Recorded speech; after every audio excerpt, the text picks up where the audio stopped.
Sheet metal, panel board manufacturing one of the major raw material. இதோட முக்கியமான parameters பார்ப்போம். First CRCA versus HRCA, standard dimensions, dimension check, flatness check, அப்புறம் weight calculation theoretically, லாஸ்ட்டாக material test certificate MTC. MTC பற்றி இங்கேயே சொல்லிடுறேன். எம்டிசிங்கிறது மேனுஃபேக்சரரோட internal process மூலயமா அவங்க நமக்கு கொடுக்குற ஒரு சர்டிஃபிகேட். அதை நம்ம ப்ராப்பராக நம்ம சேவ் பண்ணி வைக்கிறது நல்லது. சிஆர்சிஏ ஹெச்ஆர்சிஏ அப்படின்னா என்னன்னு முதல் பார்ப்போம். சிஆர்சிஏ அப்படின்னா கோல்ட் ரோல்டு கோட்டட் அலாய், ஹெச்ஆர்சிஏனா hot rolled coated alloy. Panel போர்டில் நம்ம சிஆர்சிஏ மட்டும்தான் யூஸ் பண்ணுறோம். எந்த ஒரு ஷீட் மெட்டலாக இருந்தாலும் ஹீட் பண்ணி தான் ப்ராசஸ் பண்ண முடியும். இப்படி ஹீட் பண்ணுறதோட நிறுத்திக்கிட்டு அதை வெளியே எடுத்து நம்ம ஃபைனல் ப்ராடக்ட் ஆக்கிட்டோம்னா அதுதான் ஹெச்ஆர்சிஏ. இப்படி இல்லாமல் ஹீட்டிங் ப்ராசஸ்க்கு அப்புறம் ஒரு கூலிங் ப்ராசஸை இன்ட்ரடியூஸ் பண்ணி அந்த ஷீட் மெட்டலை ஒரு லோ டெம்பரேச்சரில் வச்சு வெளியே எடுத்து ப்ராசஸ் பண்ணி நம்ம ஃபைனல் ப்ராடக்ட் ஆக்கணும்னா அதுதான் சிஆர்சிஏ.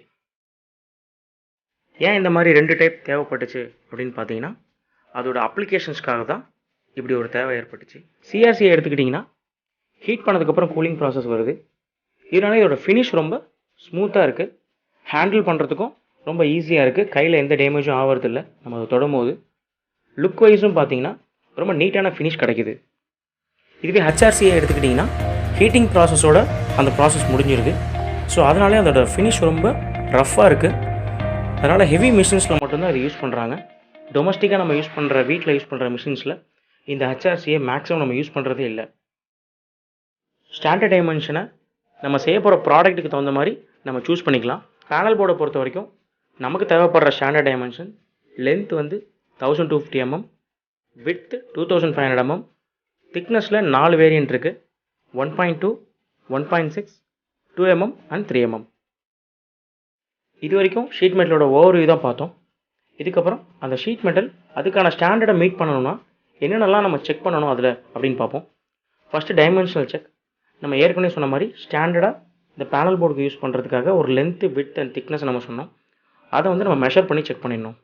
இந்த length, width and thickness measurement இல்லாமல் இன்னொரு டயகனல் மெஷர்மெண்ட்டுன்னு ஒன்று இருக்குது. அதாவது கோர்ஸ் பார்க்குறது அப்படின்னு சொல்லுவாங்க. ஒரு ஷீட்டுக்கு 2 டயகனல் இருக்கும், 2 கிராஸில். அதை 2த்தையுமே நம்ம மெஷர் பண்ணி 2தோட வேல்யூமே நம்ம ஈக்குவலாக இருக்கான்னு செக் பண்ணிக்கணும். சப்போஸ் அதில் ஏதாவது ஒரு டிஃப்ரென்ஸ் வந்தது அப்படின்னா அந்த ஷீட்டோட ஃபார்மில் எரர் இருக்குன்னு அர்த்தம். அந்த ஷீட் நம்ம யூஸ் பண்ண முடியாது. ஷீட் மெட்டல்லாம் பல்காக ப்ரொடியூஸ் ஆகி தான் நம்மக்கிட்ட வருது. இந்த மாதிரி வர்றதுனால எல்லா ஷீட்டுமே பர்ஃபெக்ட் ஃப்ளாட்டாக இருக்கணும்னு அவசியமே இல்லை. சில ஷீட்டில் வேவ்ஸ் அண்ட் பக்லிங்ஸ் இருக்க வாய்ப்பு இருக்குது. அப்படின்னா என்னென்னு பார்த்தீங்கன்னா ஒரு மாதிரி அலையாக இருக்கும் சில ஷீட்டு, அதாவது வளைஞ்சு இருக்கும், நேராக இல்லாமல். இந்த மாதிரி இருக்கும்போது நம்ம ஃபேப்ரிகேஷன் ப்ராசஸில் அது நிறைய எரரை உண்டாக்கும். ஸோ இந்த மாதிரி இருக்கிற ஷீட்ஸை நம்ம ப்ராப்பராக செக் பண்ணி தவிர்க்கிறது நல்லது. Next wait calculation. மேனுஃபேக்சரர்கிட்டேருந்து நமக்கு ரிசீவ் ஆகிற எல்லா ஷீட்டையுமே ஃபிசிக்கலாக வெயிட்டு போட்டு தான் எடுத்துகிட்டு வருவாங்க. இந்த ஃபிசிக்கல் வெயிட்டோட நம்ம தியரிட்டிக்கலாக கால்குலேட் பண்ணுற வெயிட்டை கம்பேர் பண்ணி பார்த்துக்கணும். ஏன் அப்படின்னு பார்த்தீங்கன்னா எல்லா ஷீட் மெட்டலுமே ஸ்டாண்டர்டாக இவ்வளோ வெயிட் தான் இருக்கும் அப்படின்னு ஒன்று இருக்குது. சப்போஸ் இந்த ஷீட் மேனுஃபேக்சரிங் ப்ராசஸில் ஏதோ ஒரு தப்பு நடந்து அதோட ஸ்டாண்டர்ட் வெயிட்லேருந்து அது கொஞ்சம் கம்மியாயிடுச்சுன்னா இந்த மாதிரி நம்ம தியரிட்டிக்கலாக வெயிட் எடுக்கிறது மூலயமா நம்ம அதை கண்டுபிடிச்சிடலாம். இந்த மாதிரி கம்மியாக வெயிட் இருக்கிற ஷீட் நம்ம பேனல் போர்டோட பர்ஃபார்மன்ஸையும் பாதிக்கும்.